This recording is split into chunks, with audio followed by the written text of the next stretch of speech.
आज हम ले रहे हैं समांतर श्रेणी की प्रश्नमाला 5.2। प्रश्न पहले में 3 श्रेणियां दे रखी है जिनमें 10वां पद ज्ञात करना है, दूसरी में 18वां, तीसरी श्रेणी में 24वां पद ज्ञात करना है। तो पहले ये दूसरा पॉइंट कर लेते हैं, 18वां पद ज्ञात करेंगे। तो लिखो या नीचे श्रेणी को √2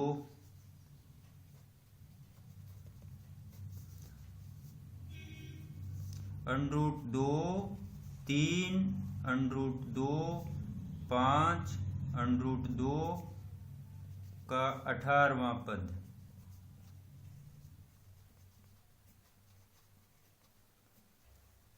अठारहवां पद ज्ञात करने के लिए हम nवें पद का सूत्र यहाँ प्रयोग करेंगे। an बराबर a plus n minus 1d। a प्रथम पद √2 है, यहाँ लिख लो इन सबको। a बराबर √2 d सार्वंतर दूसरे पद में से पहला पद घटाना है। 3 √2 माइनस √2 बराबर 3 √2 में से 1 √2 घटाएंगे तो 2 √2 बचेंगे। और 18 n का मान 18 है, n बराबर 18।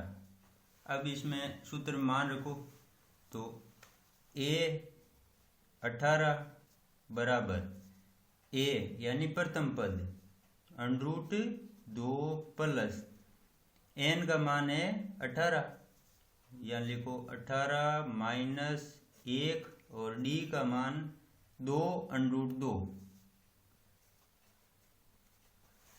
अब 18 में से 1 निकल गया 17, तो √2 प्लस 17 × 2 √2।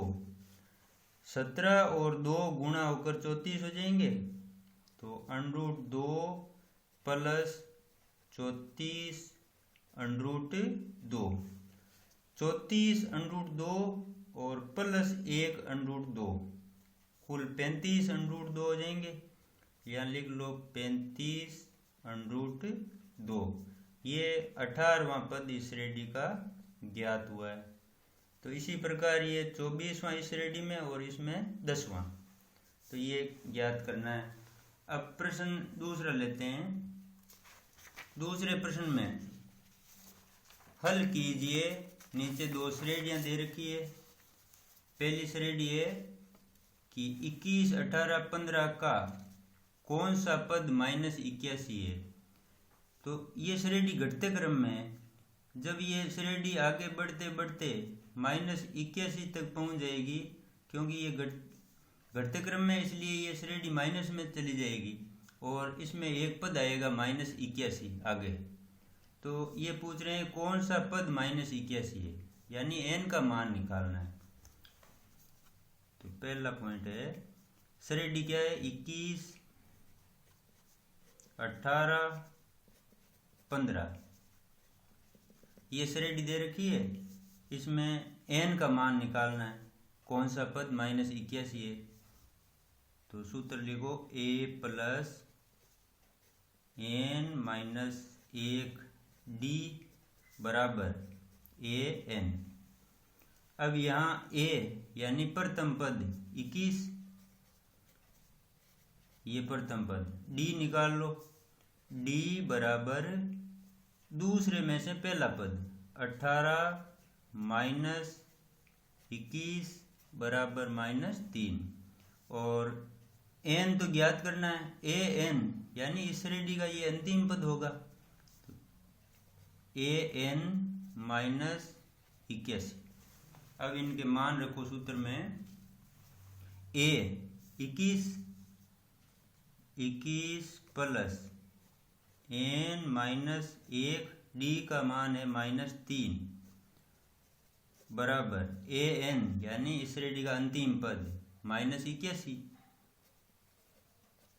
अब 21 को पक्षांतर कर दो 81 की तरफ, तो n माइनस 1 गुणा -3 बराबर -81 और 21 यहाँ आएंगे तो माइनस का हो जाएगा ये 21। अब 21 और 81 दोनों एक ही चिन्ह के हैं यानी दोनों माइनस के ही हैं तो दोनों जुड़ जाएंगे और 102 हो जाएंगे माइनस के।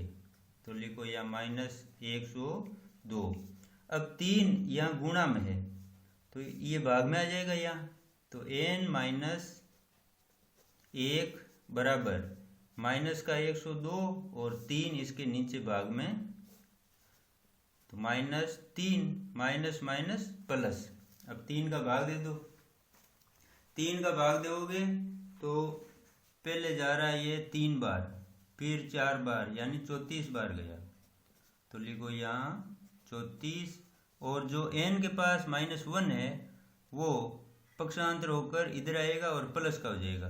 तो यहाँ लिख लो प्लस, इधर बच गया n। अब n बराबर हो गया 35।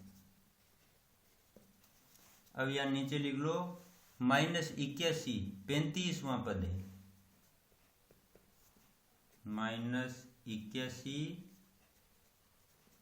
35वां पद है। अब दूसरा लो पॉइंट, क्या समांतर श्रेणी 11 8 5 2 का एक पद -150 है। तो ये दूसरा पॉइंट भी हम इसी सूत्र से इसी प्रकार करेंगे और उसमें दूसरे में भी n का मान ही निकालना। यदि n का मान पूर्ण संख्या आया तो ये -150 इस श्रेणी का पद होगा, अन्यथा नहीं। तो दूसरी श्रेणी लो। दूसरी श्रेणी में क्या दे रखी है 11 8 5 2। अब इसमें सूत्र लगाओ n का मान ज्ञात करने के लिए a प्लस n-1 d बराबर a n। यहाँ a 11 है, यहाँ लिख लो a 11, d का मान है 8 - 11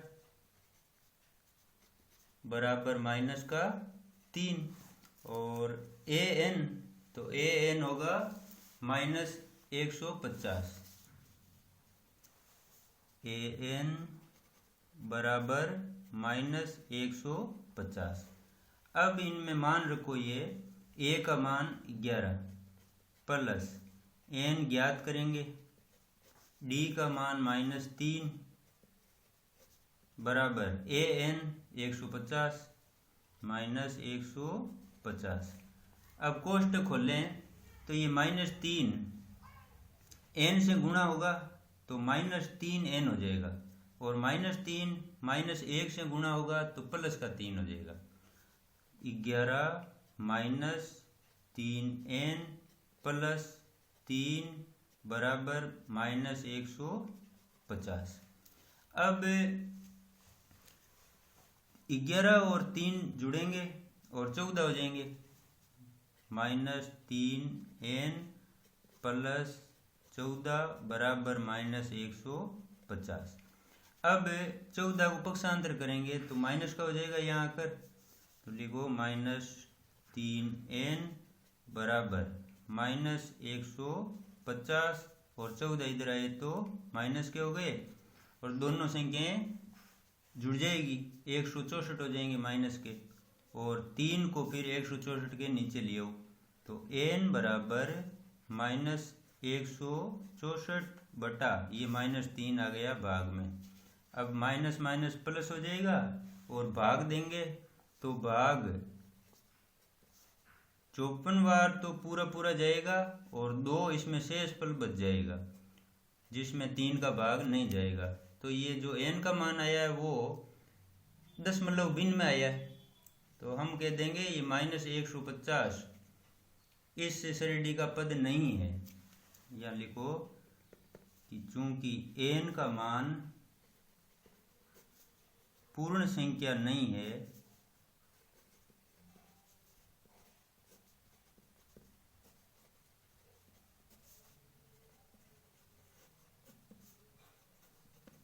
अतः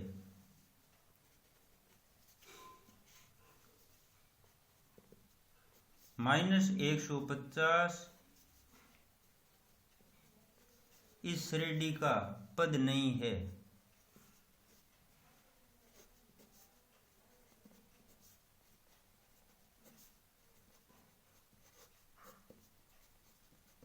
अगर यहाँ संख्या पूर्ण संख्या आती है n का मान, तो ये 150 इसका पद हो जाता है। अब लो अगला सवाल।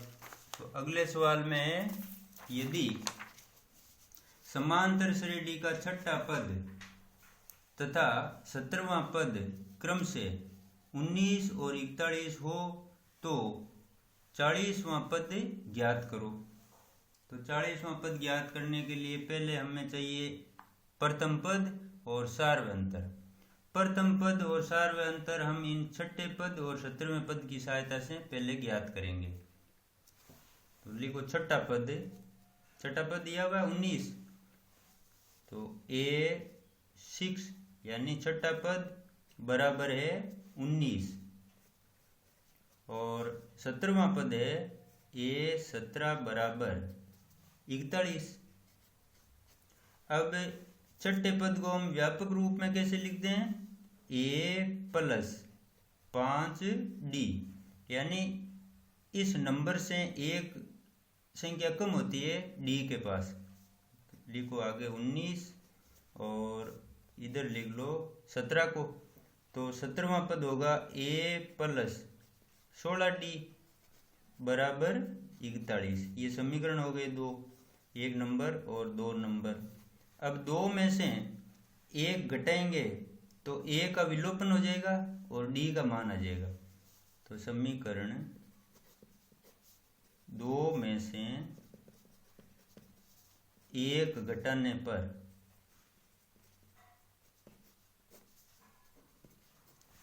तो दो को ऊपर लिखो A + 16D बराबर 41 और नीचे लिखो समीकरण 1 को, फिर घटाते हैं।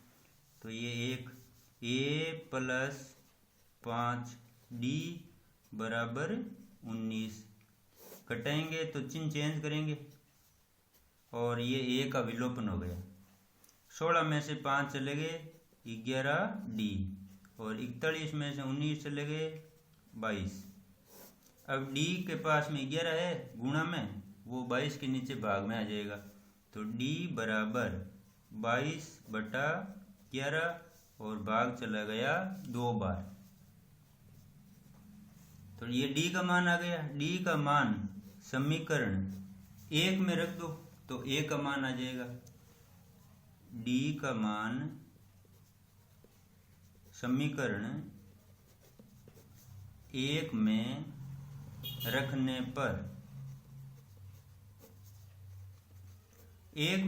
पर D का जो ये मान है वो यहाँ देना है 5 × 2।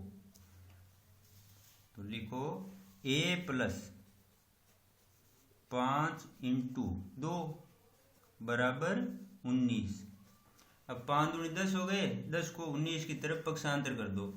तो A बराबर 19 और ये 10, 5 दूनी 10 हुए ना, इनको हम पक्षांतर करके 19 की तरफ ला रहे हैं। तो ये हो जाएगा -10। अब 19 में से 10 गए, बच गए 9। तो ये आ गया पहला पद, यानी A का मान ज्ञात हो गया और D का हो ही गया। अब निकालना 40वां पद। प्रश्न में कह रहे हैं कि 40वां पद ज्ञात करो। तो लिखो A40 यानी 40वां पद बराबर A40 यानी 40वां पद बराबर A + 39D। ये व्यापक पद है इसका, 40वें पद का ये क्या है? व्यापक पद है, व्यापक रूप है इसका। अब A 9 + 39 × D का मान 2, ये 2। अब इनको गुण कर लो और जोड़ लो 9 को। तो 9 + इसका गुण आया 78। 78 को 9 में जोड़ेंगे तो आ जाएंगे 87। तो ये आ गया A40 यानी 40वां पद ज्ञात हो गया। अब लो अगला सवाल। तो अगले सवाल में क्या दिया हुआ है कि किसी समांतर श्रेणी का तीसरा पद 16 है तथा सातवां पद 5वें पद से 12 अधिक है, तो समांतर श्रेणी ज्ञात कीजिए। तो लिखो पहले तीसरे पद को। तीसरा पद है 16, तो लिखो A3 बराबर 16, और A3 यानी तीसरे पद को व्यापक रूप में लिखो। अब तो A प्लस 2D बराबर 16, इसको एक नंबर लगा के यहीं छोड़ दो।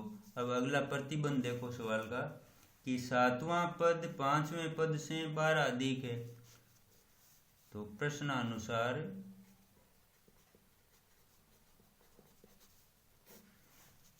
सातवां पद यानी A7 और 5वां पद A5, अब ये 12 अधिक है इससे, तो 12 यदि इसमें जोड़ दें तो ये दोनों बराबर हो जाएंगे।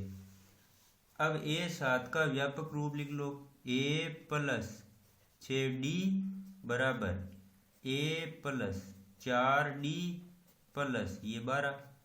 अब A का पक्षांतर करेंगे तो A दोनों तरफ ही बराबर हैं, इसलिए इनका फल शून्य हो गया।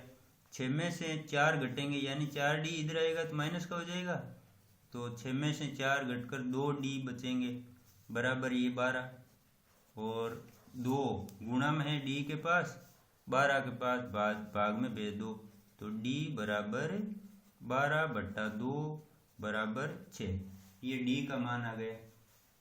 अब D का मान ज्ञात होने के बाद में A का मान ज्ञात करना है। तो D का मान समीकरण 1 में रखने पर तो यहाँ रखना है 2 × 6 बराबर 16, तो A का मान आ जाएगा।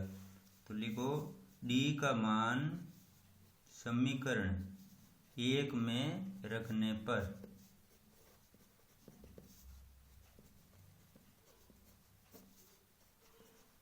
समीकरण 1 में रखोगे तो D का स्थान खाली करो, A प्लस 2 × D के स्थान पर 6 बराबर 16, ये हो गए 6 दूनी 12, 12 को पक्षांतर कर दो तो A बराबर 16 माइनस 12 बराबर 4, ये आ गया A का मान, और D का मान ये है ही यहाँ पर 6।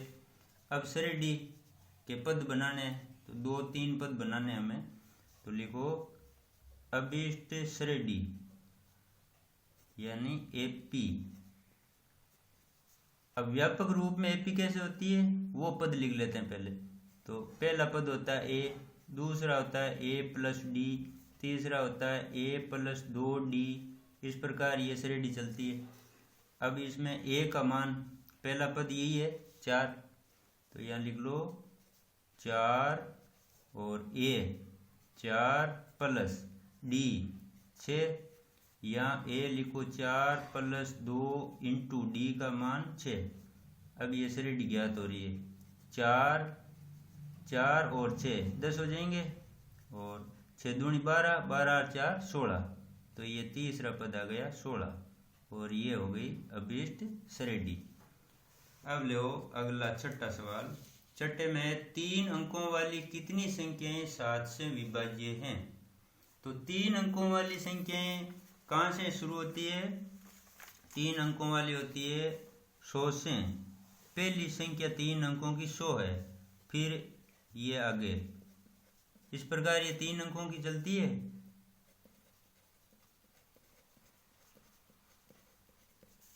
ऐसे चलते चलते अंतिम संख्या कौन सी है? 999। 1000 तो 4 अंकों की है, तो इनमें वो संख्याएं छांटनी है जो जिनमें 7 का भाग जाता है।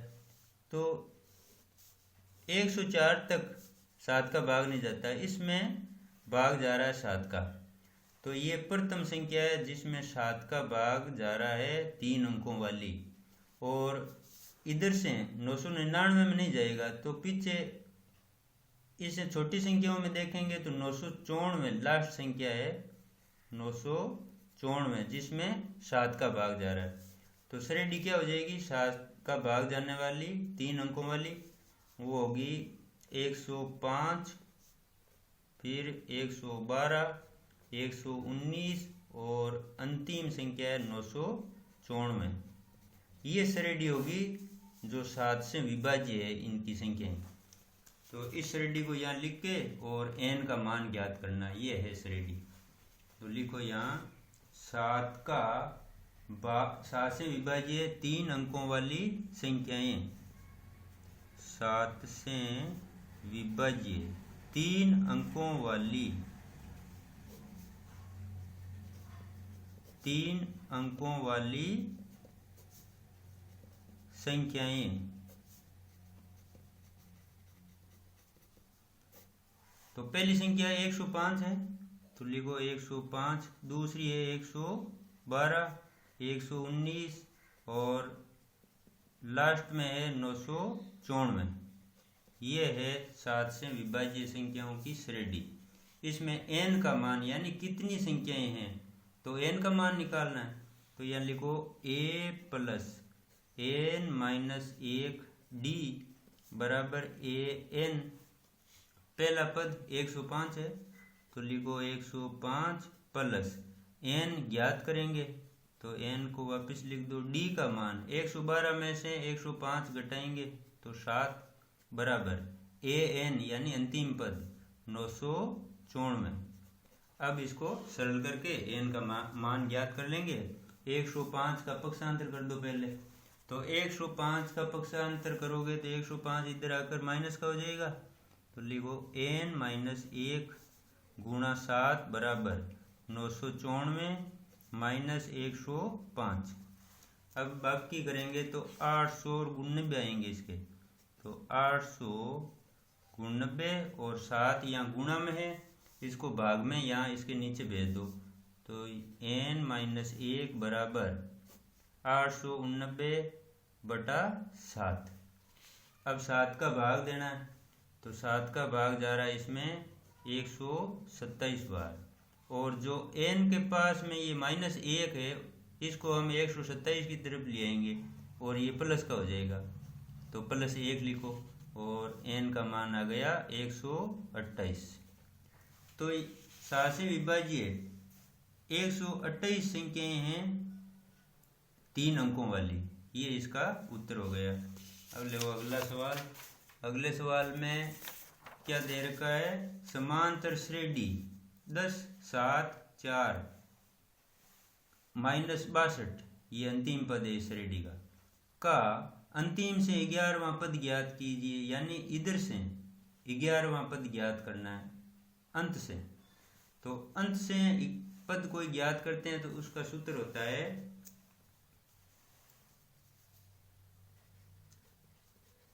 अंत से nवां पद बराबर l minus n minus 1d, ये सूत्र होता है। तो l क्या है, अंतिम पद, यहाँ लिख लो l बराबर माइनस 62 और n ये 11 और d होगा 7 माइनस 10, तो ये भी यहाँ ज्ञात कर लो अलग। 7 माइनस 10 बराबर माइनस 3। अब ये मान इस सूत्र में रख लेंगे और फिर nवां पद ज्ञात हो जाएगा। तो यहाँ n के स्थान पर 11 रखना है, तो लिखो 11वां पद, अंत से 11वां पद बराबर l का मान माइनस 62 माइनस n का मान 11 माइनस 1 d का मान माइनस 3, लिखो माइनस 3। अब हल कर लो, तो माइनस का 62, 11 में से 1 गया 10, तो लिखो माइनस 10 इंटू माइनस 3 और 10 गुणा होंगे तो दोनों संख्या ही माइनस की है, अतः ये प्लस हो जाएगी। लिखो यहाँ माइनस 62 और प्लस 30, और 62 में से 30 निकाल लो तो माइनस के 32 बचेंगे। ये 11वां पद आ गया इसका। अब ले आगे 9वां सवाल। 9वें सवाल में क्या है कि एक समांतर श्रेणी में 60 पद हैं, यदि उसका प्रथम पद, अंतिम पद, पहला पद और प्रथम पद अंतिम पद क्रम से 7 और 125 है।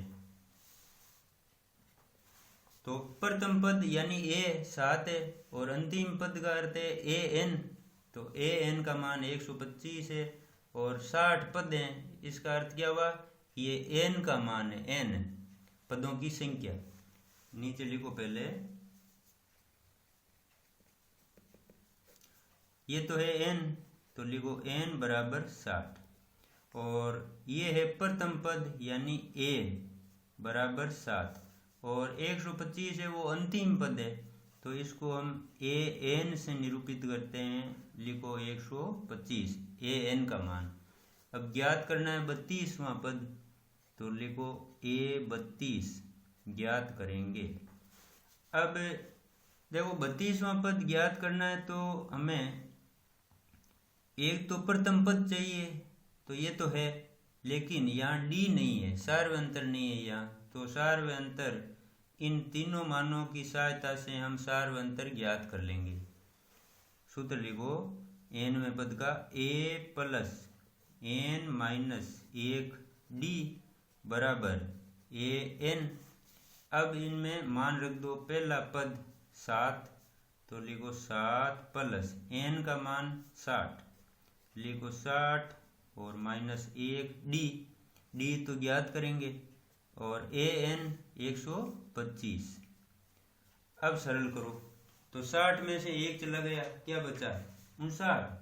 59 में 59 को 59 डी हो जाएंगे, या तो 7 का पक्षांतर कर दो, तो यहाँ तो लिख लो 59 डी बराबर 125 और 7 को इधर लेके आएंगे तो माइनस का हो जाएगा और ये 118 बन जाएंगे यहाँ, तो 118 और ये है 59 डी और 59 गुणा में है डी के पास में, तो ये यहाँ 118 के नीचे भाग में आ जाएगा, तो डी बराबर 118 बटा 59।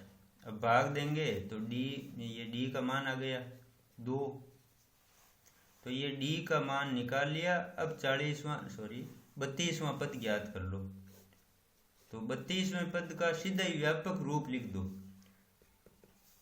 ए 32 बराबर ए प्लस 31 डी, ये इसका 32वें पद का ये व्यापक रूप है। अब इसमें ए और डी के मान रख दो।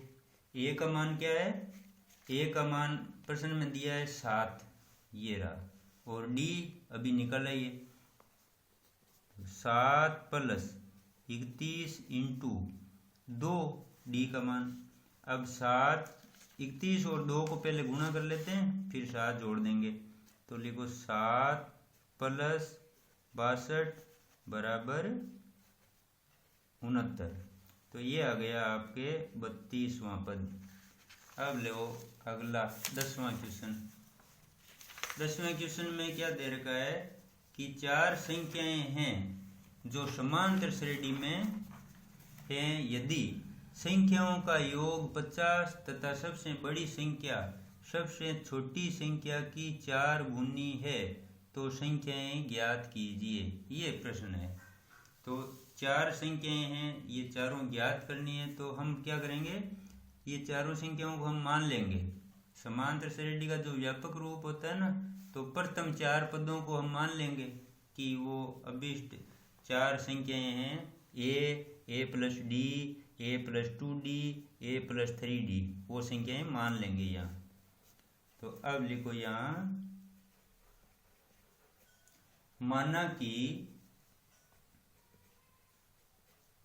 4 संख्याएं, माना 4 संख्याएं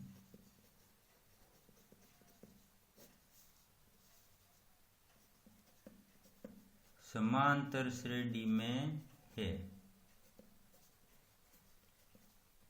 जो व्यापक रूप होता है ना श्रेणी का, उसकी प्रथम 4 संख्याओं को हम मान लेंगे। तो लिखो संख्याएं हो गई, पहली तो है ए, दूसरी हो गई ए प्लस डी, तीसरी ए प्लस 2d और चौथी हो गई ए प्लस 3D।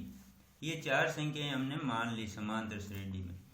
अब प्रश्न क्या कह रहा है कि संख्याओं का योग 50 है, जब इनको जोड़ेंगे तो बराबर लिख देंगे 50। तो यहाँ नीचे लिखो प्रश्नानुसार।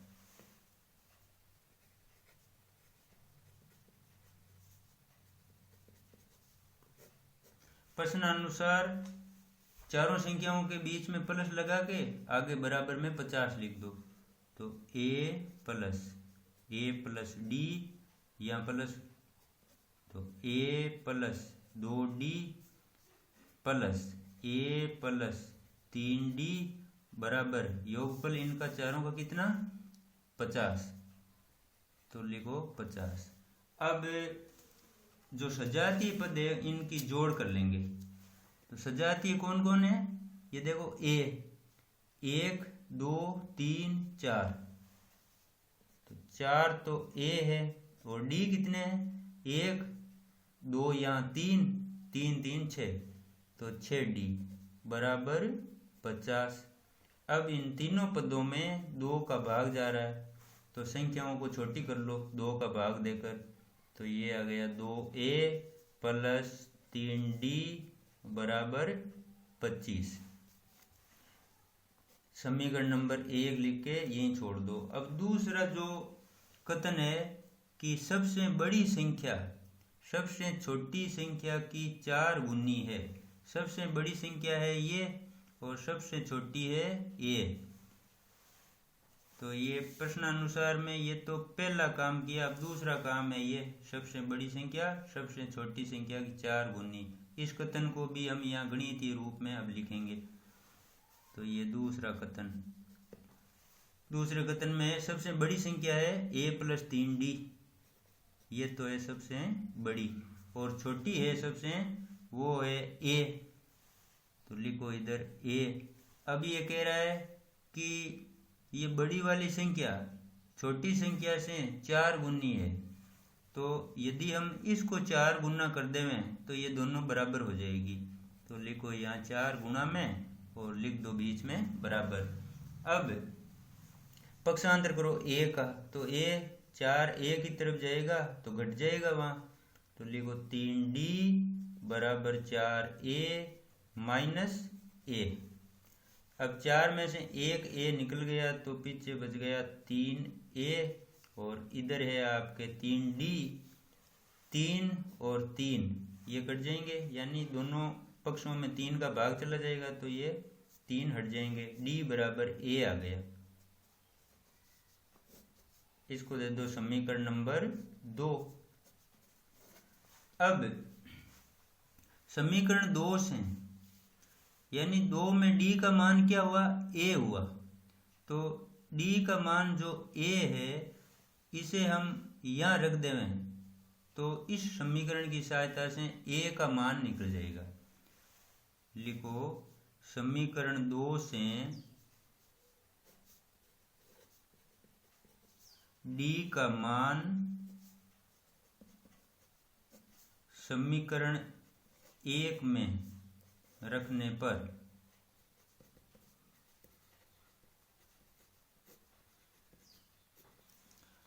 तो d के इस मान को यहाँ रखो तो 3a हो जाएगा यहाँ, क्योंकि ये a रखेंगे यहाँ पर। तो अब लिखो 2a प्लस 3 और ये d का मान a बराबर 25। अब दोनों a जुड़कर हो जाएंगे 5a बराबर 25। अब 5 भाग में, तो a बराबर 25/5, भाग चला गया 5 बार, ये आ गया आपके a का मान। अब यदि a का मान यहाँ रख देवें तो d का मान आ जाएगा, तो लिखो a का मान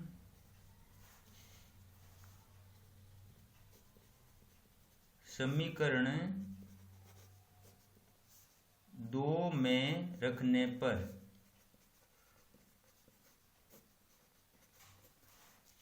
दो में रखोगे तो a के स्थान पर 5 रख दो, तो ये हो गया d का मान 5। अब ए और डी प्राप्त हो गए। तो अब श्रेणी बना लेंगे, यानी ये चार संख्याएं ज्ञात कर लेंगे। तो ए और डी दोनों का ही मान 5 5 आया है, तो ए का मान भी 5 रखना है, तो पहला पद आ जाएगा। यहाँ 5 और डी का मान भी 5, तो यहाँ 5 5 10 हो जाएंगे।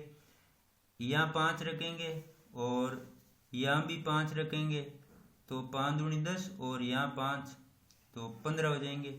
इसी प्रकार यहाँ रख लेंगे, यहाँ 5 3 इंटू 5, तो 15 और 5 20 हो जाएंगे। तो ये संख्याएं ज्ञात हो जाएगी। तो नीचे लिख लो, अभीष्ट संख्याएं अतः अभीष्ट संख्याएं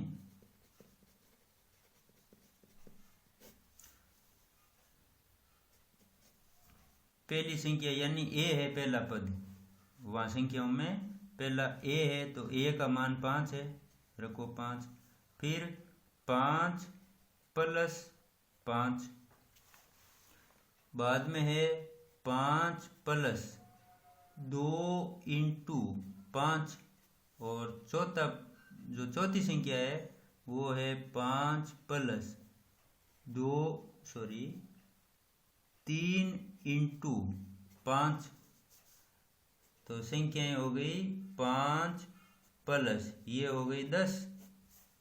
इन तीनों के मान निकालने, तो 5 और 5 10, और